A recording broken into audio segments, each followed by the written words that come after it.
एकल अभियान पिछले 34 सालों से लगातार अपने प्रयास से समाज को आगे ला रहा है, लेकिन एकल को इन 34 सालों में यहाँ तक पहुँचाने में उन कार्यकर्ताओं, उन सेवाव्रतियों का योगदान रहा है जिन्होंने अपने परिवार को छोड़कर एकल को अपना परिवार माना, अपने पूरे भारत को अपना घर माना, अपने बच्चों के साथ साथ ग्रामीण और आदिवासी बच्चों को अपना बच्चा माना और उनको आगे बढ़ाने का काम किया। ऐसे ही एक कार्यकर्ता हैं संसार चंद। देवभूमि हिमाचल के कांगड़ा के एक छोटे से गांव में जन्मे। लोअर मिडिल क्लास फैमिली थी, लेकिन जज्बा हाई क्लास था। मन में ललक थी, देश सेवा करने के लिए कुछ भी करने को तैयार थे। पढ़ाई की, इसी दौरान सोचा देश सेवा के लिए सेना ज्वाइन कर लूं। लेकिन होना तो कुछ और ही था। आर्मी में तो नहीं गए, लेकिन उस आर्मी को ज्वाइन किया जो देश के साथ समाज सेवा का काम कर रहा था, एकल अभियान। 21 साल पहले संसार चंद ने संच प्रमुख की जिम्मेदारी संभाली, फिर संकुल प्रमुख, फिर आगे बढ़ते बढ़ते संभाग अभियान प्रमुख बने और आज प्रभाग हरिकथा योजना प्रमुख P6 की जिम्मेदारी संभाल रहे हैं। संसार चंद आज हिमाचल के साथ कई राज्यों में प्रवास कर चुके हैं। एकल श्री हरि के माध्यम से सनातन संस्कार की रक्षा के साथ लोगों को हमारी सभ्यता, संस्कृति को जोड़ने का काम कर रहे हैं। नमस्कार, मैं मुकुल द्विवेदी। स्वागत है आपका हमारे इस खास शो एकल के योद्धा में, जिसमें हम आपको उन योद्धाओं से मिलाते हैं जो जमीन पर रहकर एकल अभियान को सफल बना रहे हैं। आज हमारे साथ ऐसे ही एक योद्धा हिमाचल प्रदेश से आए हैं जो सन 2000 से एकल से जुड़े हैं और लगातार एकल अभियान को सफल बना रहे हैं। स्वागत है आपका संसार चंदी हमारे इस खास शो। सबसे पहले तो हम आपसे यही जानेंगे कि आप देवभूमि हिमाचल से आते हैं, तो आप एकल से कैसे जुड़े? एकल से मैं अप्रैल 2002 में जुड़ा हूँ, जब क्योंकि हमारी नई नई ग्रेजुएशन हुई थी और हमारी कोई पारिवारिक संगठन की बैकग्राउंड भी नहीं है, तो हम लोग जब कॉलेज में पढ़ते थे तो ABP की बैठक कार्यक्रमों में जाते थे। तो इसी दौरान हमारे एक विश्व हिंदू परिषद के संगठन मंत्री माननीय बलदेव राज सूद जी से भेंट हुई। उन्होंने हमको बजरंग दल की जिम्मेवारी नगर की दे दी। तो 4-5 महीने काम करने के बाद अप्रैल 2002 में वहाँ हिमाचल प्रदेश बैजनाथ में, कांगड़ा जिले के बैजनाथ में हमारा एकल अभियान का काम प्रारंभ हो रहा था। तो जब हमारे साथ वार्ता हुई तो हमने इस एकल अभियान के काम को स्वीकार कर लिया और उपसंच प्रमुख की जिम्मेवारी हमको मिल गई थी। आप संच प्रमुख बने। हिमाचल प्रदेश में विद्यालय खोलना, अभी तो हम टेक्नोलॉजी में आगे जा रहे हैं तो अभी तो थोड़ा आसान है, लेकिन 2000 आज से 20 साल पहले काफ़ी कठिन था। तो ऐसे वहाँ एकल विद्यालय चलाना कितना आसान या कितना कठिन रहा?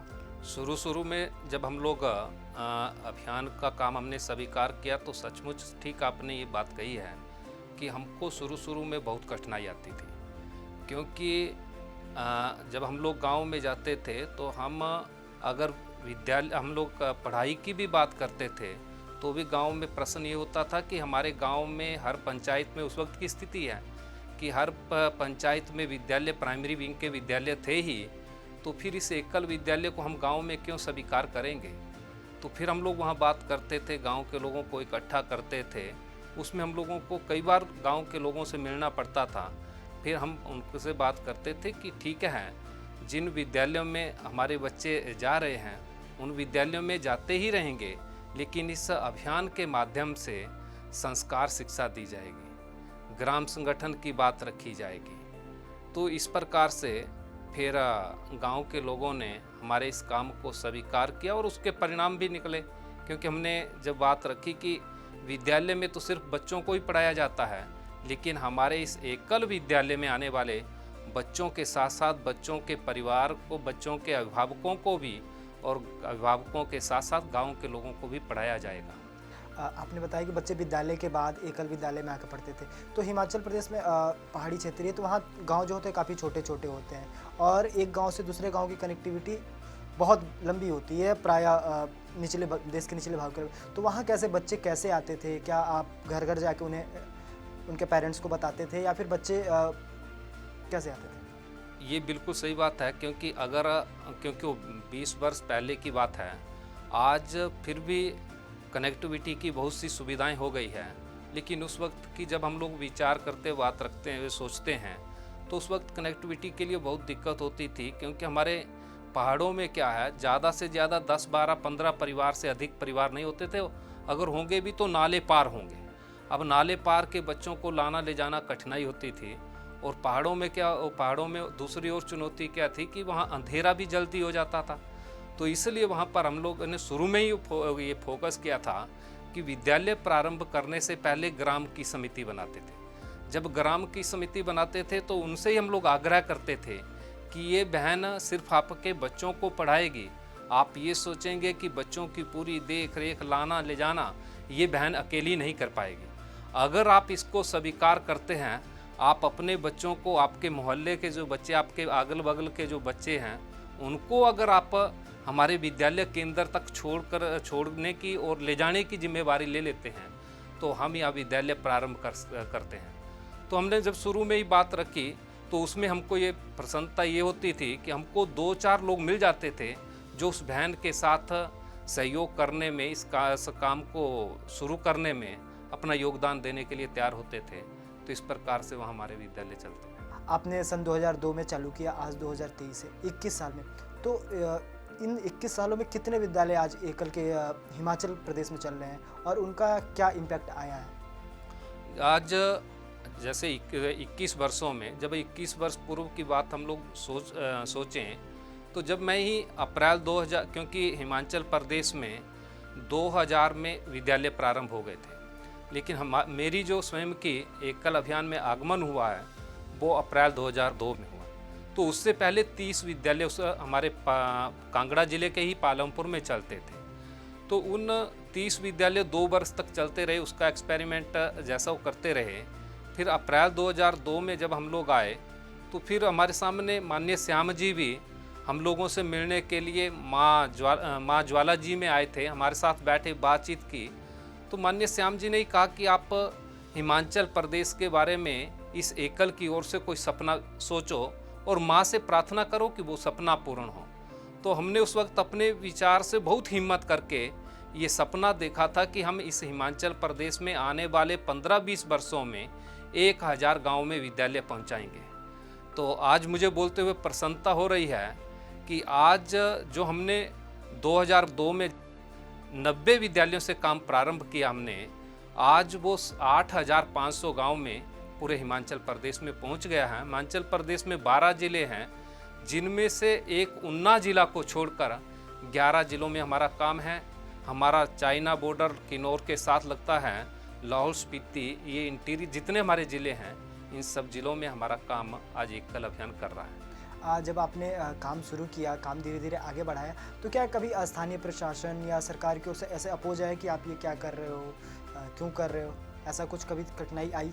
इसमें ऐसे तो हमको नहीं, इस प्रकार की कठिनाइयाँ बीच बीच में आती रही कई बार, क्योंकि कई बार ऐसा भी होता है कि हमारे क्योंकि जब हमने शुरू में विद्यालय चलाए तो हमको जिन गांव में सार्वजनिक स्थान विद्यालय चलाने के लिए नहीं मिलता था, और हमारे पास भी, क्योंकि वहाँ हर पंचायत में कोई ना कोई प्राइमरी विद्यालय होता था, तो हमको भी सुविधा रहती थी जो हमारे वहाँ विद्यालय होते हैं उनके अध्यापक से बात करके वहाँ उस विद्यालय के बाद अपना एकल विद्यालय प्रारंभ करना। तो हम लोग विद्यालयों में प्रारंभ करते थे, लेकिन कई बार ऐसी स्थितियाँ बनती थी, चाहे स्थानीय हो चाहे सरकार की ओर से हो, तो हमको कई बार उन सरकारी विद्यालयों से एकल विद्यालय को चलाने के लिए हमको मना भी किया गया, कठिनाइयाँ भी आई, लेकिन हम फिर भी इन परिस्थितियों में हमारा कोई भी कार्यकर्ता घबराया नहीं।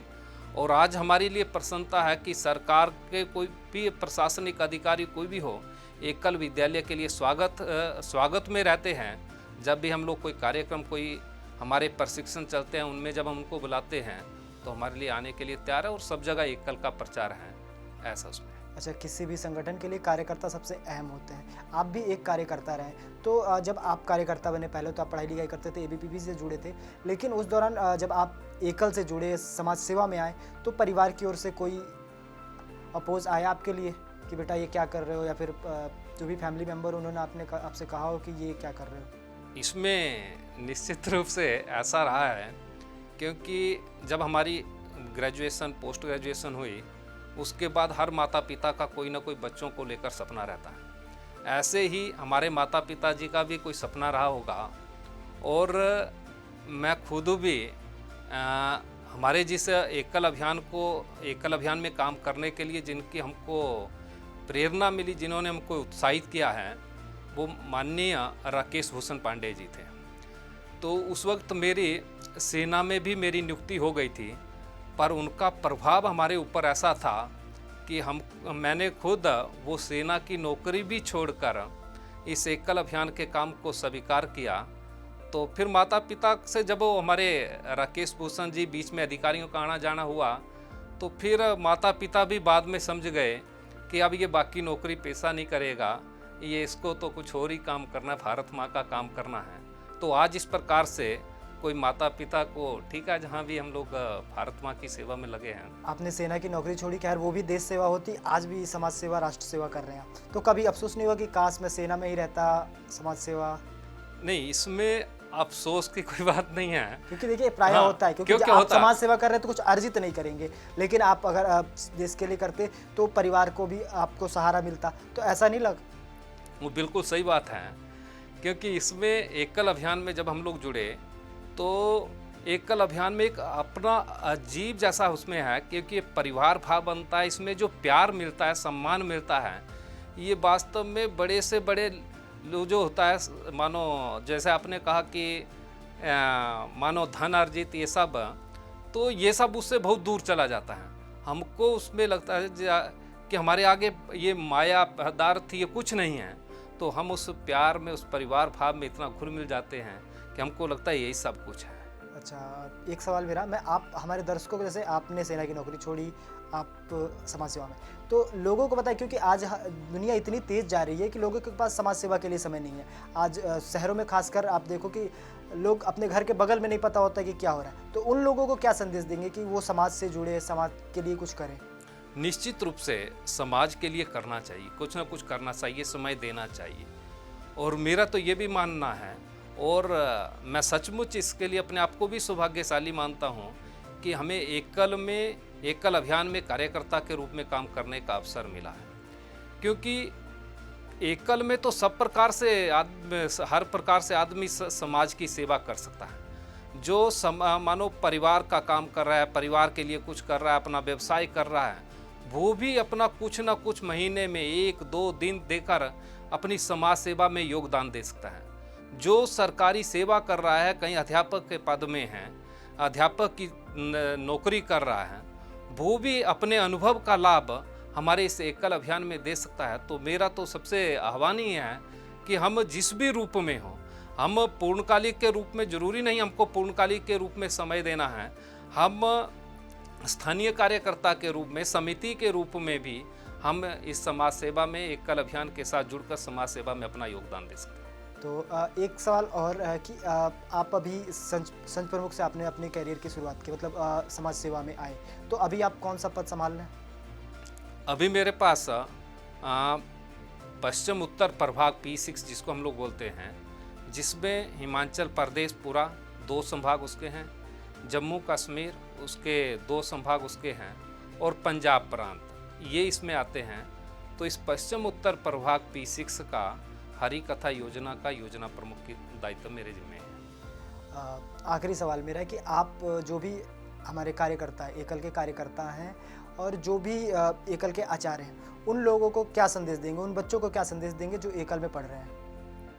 मेरा एकल अभियान में आने वाले बच्चों के लिए तो सीधा सीधा यही संदेश है कि एकल विद्यालय में हम लोग निश्चित रूप से प्रतिदिन आएँ, और एकल विद्यालय में हम प्रतिदिन आएंगे तो हम इस देश का अच्छा नागरिक के रूप में उभर पाएंगे।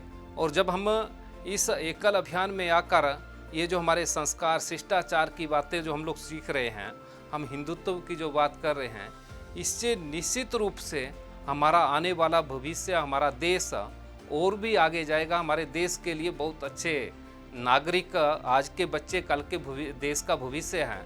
तो इस रूप में हमारा देश का अच्छा भविष्य निकलेगा, ऐसा मुझे आप बच्चों के लिए संदेश। बहुत बहुत धन्यवाद आपका हमारे साथ जुड़ने के लिए। काफ़ी अच्छी बात लगी कि आपने एक राष्ट्र सेवा के लिए एक बार मौका मिला था, लेकिन आपने राष्ट्र सेवा के साथ समाज सेवा भी करना चुना। बहुत बहुत धन्यवाद। धन्यवाद सर, जैसा। तो ये थे हमारे साथ संसार चंदी, जिन्होंने सेना की नौकरी छोड़ राष्ट्र सेवा के साथ समाज सेवा करने का प्रण लिया और एकल अभियान से जुड़े।